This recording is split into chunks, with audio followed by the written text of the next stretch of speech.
Just 100 rupees ಇದ್ದರೆ ಸಾಕು, ವರ್ಷಗಟ್ಟಲೆ ಇಟ್ಕೊಂಡು ತಿನ್ನೋ ಅಂಥ ರೆಸಿಪಿ ರೆಡಿ ಮಾಡ್ಕೋಬೋದು.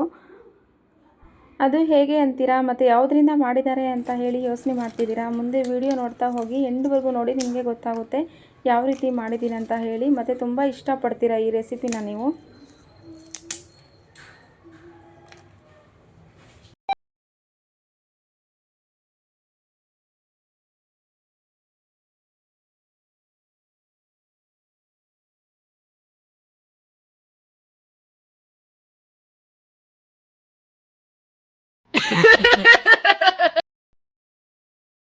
ಫ್ರೆಂಡ್ಸ್, ನಾನು ಇವತ್ತಿನ ವಿಡಿಯೋದಲ್ಲಿ ಆಲೂಗಡ್ಡೆ ಚಿಪ್ಸನ್ನು ಮನೆಯಲ್ಲೇ ಹೇಗೆ ತಯಾರು ಮಾಡ್ಬೋದು ಅನ್ನೋದನ್ನು ನಿಮ್ಮೊಂದಿಗೆ ನಾನು ಶೇರ್ ಮಾಡ್ತಾ ಇದ್ದೀನಿ. ನಾನು ಮಾಡ್ತಿರುವಂಥ ಚಿಪ್ಸ್ ಬಂದು ಡಿಫ್ರೆಂಟ್ ಆಗಿರುತ್ತೆ. ಏನಪ್ಪ ಅಂತ ಅಂದರೆ, ಇದು ವರ್ಷಾನುಗಟ್ಟಲೆ ಮನೆಯಲ್ಲೇ ಇಟ್ಕೊಂಡು ನಮಗೆ ಬೇಕಾದ ಟೈಮಲ್ಲಿ ನಾವು ಫ್ರೈ ಮಾಡಿಕೊಂಡು ತಿನ್ಬೋದು. ಆ ಥರ ಚಿಪ್ಸನ್ನು ಹೇಳ್ಕೊಡ್ತಾ ಇದ್ದೀನಿ.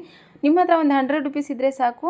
100 ರೂಪೀಸಲ್ಲಿ 3 kg ಅಥವಾ 4 kg ಆಲೂಗಡ್ಡೆ ಬರುತ್ತೆ. ಆಲೂಗಡ್ಡೆನೇ ತೊಗೊಂಬಂದು ಹೀಗೆ ನಾನು ತೋರಿಸ್ತಾ ಇರೋ ರೀತಿಯಲ್ಲಿ ನೀವು ಮಾಡ್ತಾ ಹೋಗಿ. ಆಲೂಗಡ್ಡೆ ತೊಗೋಬೇಕಾದ್ರೆ ಸ್ವಲ್ಪ ದಪ್ಪ ಇರೋ ಆಲೂಗಡ್ಡೆನೇ ತೊಗೊಳ್ಳಿ. ಯಾಕಂತಂದರೆ ಈಗ ನಾನು ಎಳೆಯಾಗಿ ತೆಗಿತಾ ಇದ್ದೀನಲ್ವ, ಚಿಪ್ಸ್ ಟೈಪ್ ಬರಬೇಕು, ಆವಾಗ ಚೆನ್ನಾಗಿರುತ್ತೆ. ತೀರಾ ಚಿಕ್ಕದಾಗಿದ್ದರೆ ಅಷ್ಟೊಂದು ಚೆನ್ನಾಗಿರಲ್ಲ, ಅದರಿಂದ ಹೇಳ್ತಿರೋದು. ಈಗ ನಾನು ತೆಗಿತಿದ್ದೀನಲ್ವ, ಹೀಗೇ ಮೇಲಿನ ಸಿಪ್ಪೆನ ಸುಲಿದ್ಬಿಟ್ಟು ನಂತರ ಒಳಗಿಂದ ಈ ಥರ ಪದರನ ತೆಗಿತಾ ಹೋಗಬೇಕು. ತೆಗೆದ ನಂತರ ಅದನ್ನು ನಾವು ಹೊರಗಡೆ ಇಡಲೇಬಾರ್ದು, ಯಾಕಂದರೆ ಸ್ವಲ್ಪ ಕಲರ್ ಶೇಡ್ ಆಗಿಬಿಡುತ್ತೆ. ಅದರಿಂದ ಅದನ್ನು ನಾವು ನೀರಲ್ಲೇ ಹಾಕ್ತಾ ಹೋಗಬೇಕು. ಆಲೂಗಡ್ಡೆ ಸಿಪ್ಪೆ ಸುಲಿದ ನಂತರನೂ ಆಲೂಗಡ್ಡೆನ ನಾವು ನೀರಲ್ಲೇ ಇಟ್ಕೊಂಡಿರಬೇಕು.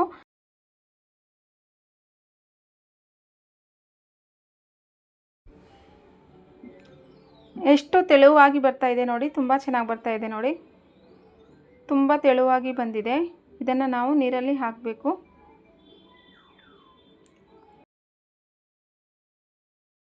ಈಗ ಬೇಸಿಗೆ ಅಲ್ವಾ ಫ್ರೆಂಡ್ಸ್, ಎಲ್ಲರೂ ಹಪ್ಪಳ ಸಂಡಿಗೆ ಎಲ್ಲ ಮಾಡ್ತಿರ್ತಾರೆ. ಇದನ್ನು ಒಂದ್ಸಲ ಟ್ರೈ ಮಾಡಿ ನೋಡಿ. ತುಂಬ ಅಂದರೆ ತುಂಬ ಟೇಸ್ಟಿಯಾಗಿದೆ ಮತ್ತು ತುಂಬ ಚೆನ್ನಾಗಿದೆ. ಮಕ್ಕಳಿಗಂತೂ ತುಂಬಾ ಇಷ್ಟ ಆಗುತ್ತೆ.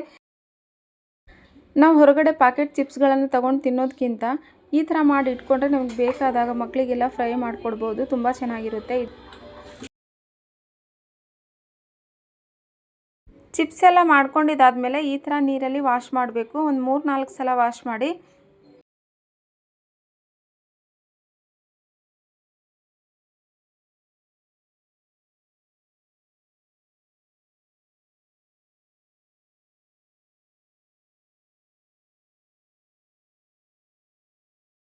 ನೋಡಿ, ನಾನೆಲ್ಲ ವಾಶ್ ಆದಮೇಲೆ ಒಂದು ಪಾತ್ರೆಯಲ್ಲಿ ಹಾಕಿಟ್ಟಿದ್ದೀನಿ.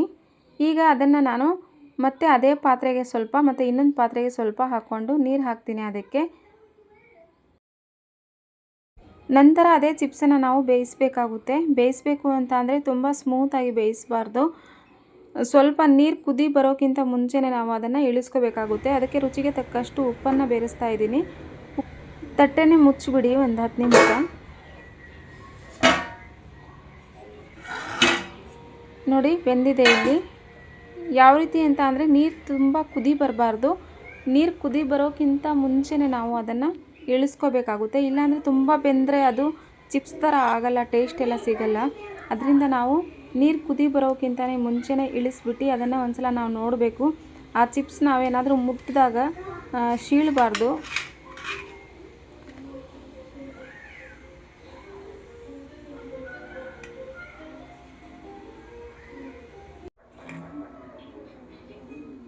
ನೋಡಿ, ನಾನು ನೀರೆಲ್ಲ ಬಸ್ತಿದ್ದೀನಿ. ನಂತರ ನಾನು ಚಿಪ್ಸ್ನ ಮುಟ್ಟು ನೋಡ್ತಾ ಇದ್ದೀನಿ, ಎಲ್ಲೂ ಕೂಡ ಸೀಳ್ತಾ ಇಲ್ಲ ಅದು. ಆಗ ಮಾತ್ರ ಅದು ಚಿಪ್ಸ್ ಚೆನ್ನಾಗಿ ಬರುತ್ತೆ. ಏನಾದರೂ ಸೀಳು ಹೋದರೆ ಅದು ತುಂಬ ಬೆಂದಿದೆ ಅಂತ ಅರ್ಥ. ಬೆಂದಿದ ಮೇಲೆ ನಾವು ಒಣೆ ಹಾಕಿದರೆ ಅದು ಅಷ್ಟೊಂದು ಟೇಸ್ಟ್ ಇರಲ್ಲ ಮತ್ತು ಅದು ಚೆನ್ನಾಗಿ ಬರಲ್ಲ. ಅದು ನಮ್ಮಮ್ಮ ಚಿಪ್ಸ್ ಮಾಡ್ತವ್ರೆ, ನಮಗೋಸ್ಕರ ಚಿಪ್ಸ್ ಮಾಡ್ತಾರೆ ನಮ್ಮಮ್ಮ. ನಮಗೋಸ್ಕರ ಚಿಪ್ಸ್ ಮಾಡ್ತವ್ರೆ ನಮ್ಮಮ್ಮ. ಇನ್ನೋಡ್ರಿ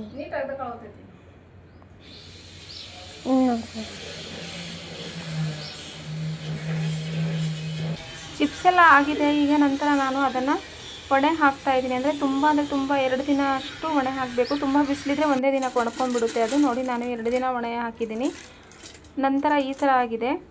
ಈಗ ಇದನ್ನು ನಾವು ಫ್ರೈ ಮಾಡಿ ನೋಡೋಣ ಬನ್ನಿ, ಯಾವ ಥರ ಇದೆ ಮತ್ತು ಯಾವ ಥರ ಟೇಸ್ಟ್ ಬಂದಿದೆ ಅಂತ ಹೇಳಿ ನಿಮ್ಮೊಂದಿಗೆ ನಾನು ತೋರಿಸ್ತಾ ಹೋಗ್ತೀನಿ ಮುಂದೆ.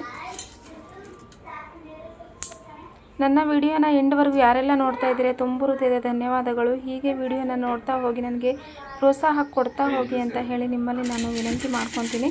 ಬನ್ನಿ ಫ್ರೆಂಡ್ಸ್, ಈಗ ನಾನು ಅದನ್ನು ಫ್ರೈ ಮಾಡ್ತಾಯಿದ್ದೀನಿ. ಬೇಗನೆ ಫ್ರೈ ಆಗಿಬಿಡುತ್ತೆ ಅದು, ನಾವು ತಕ್ಷಣ ತೆಗೆದುಬಿಡಬೇಕು, ಇಲ್ಲಾಂದರೆ ಸ್ವಲ್ಪ ಬ್ರೌನ್ ಕಲರ್ ಬಂದುಬಿಡುತ್ತೆ. ನೋಡಿ, ನಾನು ಬ್ರೌನ್ ಕಲರ್ ಬಂದಿದೆ.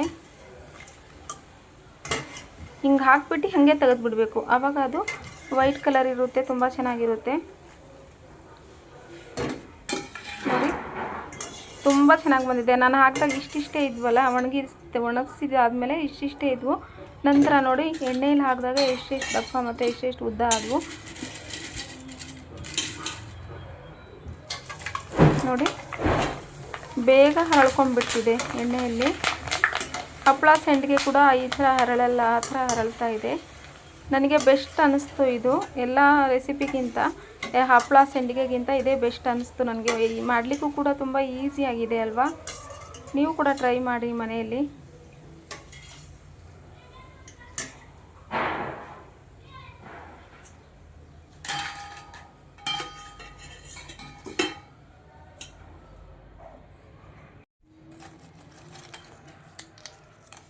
ನೋಡಿ, ಎಷ್ಟು ಸ್ಮೂತ್ ಆಗಿದೆ ನೋಡಿ. ಕೈಯಲ್ಲಿ ಇಟ್ಟ ತಕ್ಷಣ ಪಟ್ ಅಂತ ಮುರ್ಕೊತಾ ಇದೆ ನೋಡಿ. ತುಂಬ ಸ್ಮೂತ್ ಆಗಿದೆ. ತಿನ್ನಲಿಕ್ಕೂ ಕೂಡ ಅಷ್ಟೇ ಟೇಸ್ಟಿಯಾಗಿತ್ತು. ಇದರ ಜೊತೆಗೆ ಸ್ವಲ್ಪ ನಾವು ಖಾರದ ಪುಡಿ, ಉಪ್ಪು ಹಾಕಿದ್ದೀನಿ, ಆದ್ರೂ ಸ್ವಲ್ಪ ಉಪ್ಪು ಖಾರದ ಪುಡಿ ಹಾಕಿ ಮಕ್ಕಳಿಗೆಲ್ಲ ಕೊಡಿ, ತುಂಬ ಚೆನ್ನಾಗಿ ಇಷ್ಟಪಡ್ತಾರೆ. ಅನ್ನ ಸಾಂಬಾರು ಊಟ ಮಾಡಿದಾಗ ಕೂಡ ಹಪ್ಪಳ ತಿನ್ನೋ ಹಾಗೆ ತಿನ್ಬೋದು. ತುಂಬ ಟೇಸ್ಟಿಯಾಗಿದೆ. Okay friends, bye. Thank you so much ಎಂಡವರೆಗೂ ನೋಡಿದ್ದಕ್ಕೆ.